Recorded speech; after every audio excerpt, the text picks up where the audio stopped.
I'm a 24-year-old virgin. Got any advice?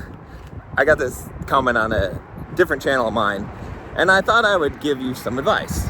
In fact, I'm gonna give you some non-traditional, non-standard advice to this question. Some advice you probably haven't heard. And what I would say is this. Think about how you could be the kind of person that it would be impossible for you to be a 24-year-old virgin, okay? So what I mean by that is this.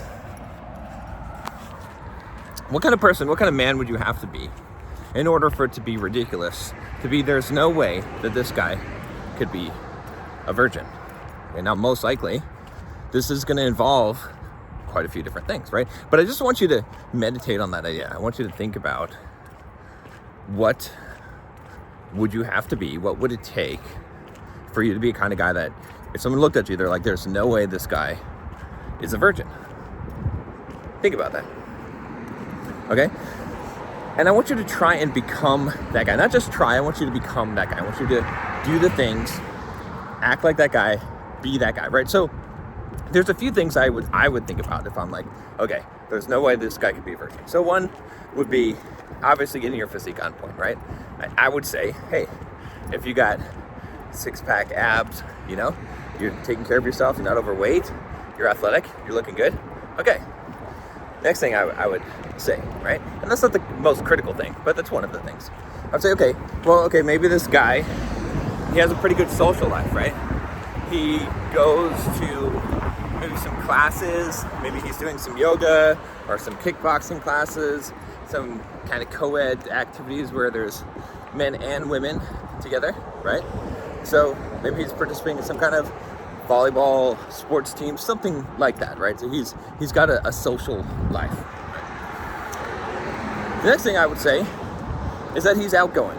He goes and he talks to people, especially women. When he finds attractive women, when he sees attractive women, he talks to them. He doesn't hesitate. He goes up and he talks to them, right? I would say that is also one of those attributes. But if you start thinking about these things, right, and there's probably a whole list of things that I could create about this guy, you know, what's his mental attitude? How does he think about things, right? What does he do in his free time, right? What kind of things does he spend his money on? What kind of books does he read, right? What kind of friends does he have? What kind of people does he hang out with, right? If you start thinking about all of these things, I think you'll get a clear picture of how you can become that guy. And if you become that guy, rather than trying to force this, rather than me giving you some kind of strategic advice on how are you going to get laid one time, then you become the kind of guy that has to get laid. So, think about it. Visualize in your head what kind of guy would be that guy. And then you simply work on becoming that guy.